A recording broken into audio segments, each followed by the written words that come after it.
personal attacks in the American voter. That is the subject of this evening's Talking Points memo. First, a rock-solid statement. All famous people in America are targets. If you have money, power, or fame, you need protection from those who would accuse and exploit you. There is a full-fledged extortion industry in this country that attacks the wealthy and corporations through the legal system. All journalists know that. We know we can find people to say negative things about any public person. We know we can make any story come out a certain way. And if politicians or a business person is involved, it's a lark. Enter Donald Trump and Bill Clinton. Both men have been severely hammered in the American press, as you know. For example, a front-page article in the New York Times over the weekend heavily implied Mr. Trump mistreats women. But almost immediately, one of the women quoted in the article disputed what the paper said. He spun it to where it appeared negative. I did not have a negative experience with Donald Trump, and I don't appreciate them making it look like that I was saying that it was a negative experience, because it was not. He never made me feel like I was being demeaned in any way. He never offended me in any way. He was very gracious. We really stand by our story. We believe we quoted her fairly and accurately, and that the story really speaks for itself. But the story does not speak for itself. American voters have no idea what Donald Trump did or did not do. Reporters define that. So saying the story speaks for itself is misleading in the extreme.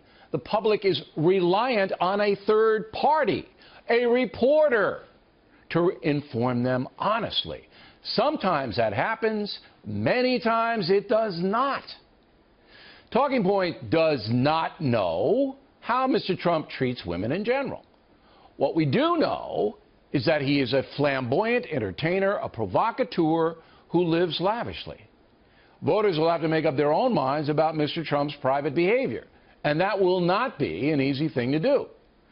The same thing is true with President Clinton, also the subject of a provocative article last week. On Clinton Foundation money going to a for-profit energy company owned in part by friends of the Clintons. One footnote, the New York Times did not see fit to print that story, even though they have covered questionable Clinton Foundation situations in the past. Anyway, the latest expose is loaded with innuendo about Bill Clinton's friendship with a neighbor in Chappaqua, New York. Again, Talking Points has no idea about that. What we know for a fact is that Clinton Foundation money flowed to a private company which is now failing for the benefit of people who have helped the Clintons in the past. That in itself is a major story. The innuendo is meaningless. American voters are going to be subjected to an incredible amount of speculative garbage over the next 6 months. The American press is not fair. It is heavily ideological and will spin all kinds of things to try to get their candidate elected. It should not be this way, but it is. And that's the memo. Now for the top story tonight, reaction. Joining us from Washington, Charles Krauthammer. And you say? Well, we have a pretty long and distinguished history of a partisan press. I mean, I bring you back to the first campaign you covered, 1800, Adams and Jefferson, where the Jefferson press accused Adam of being execrable. They called him a human, hideous hermaphrodite with neither the force and firmness of a man or the gentleness of a woman.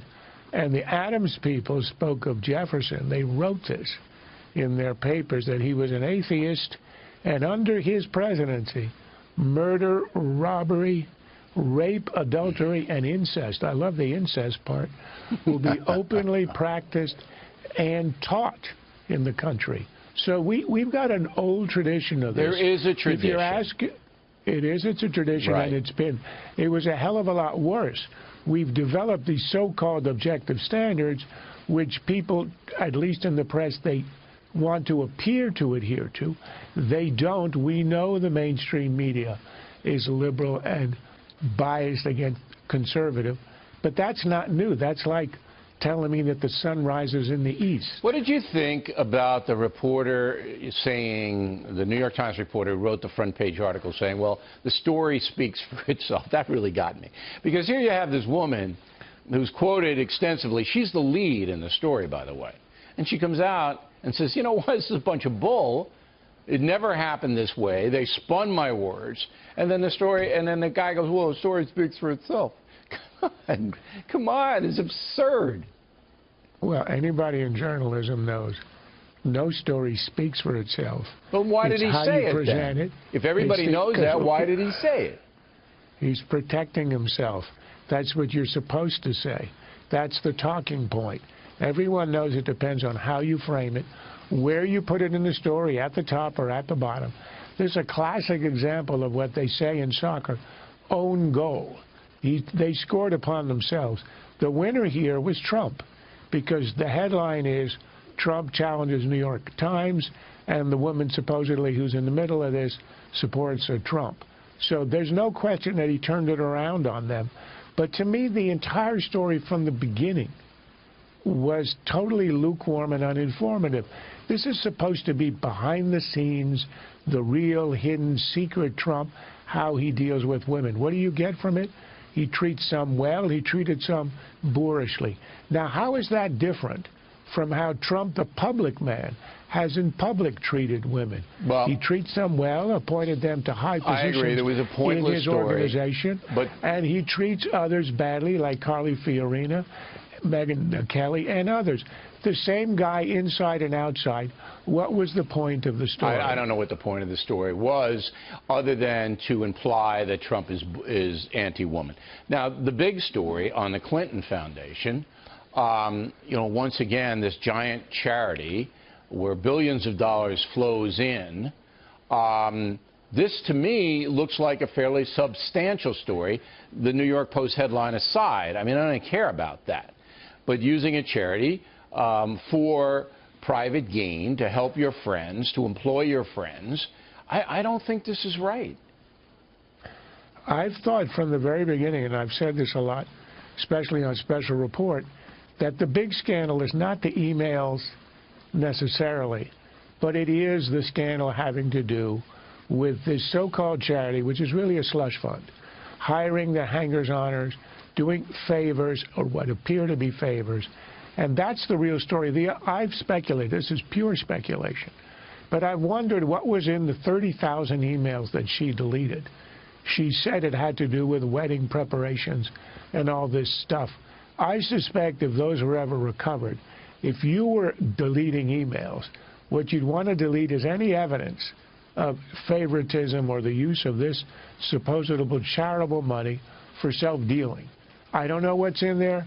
The press has touched on this here and there, but the real story is a gigantic slush fund that we know was used by the Clintons to advance themselves.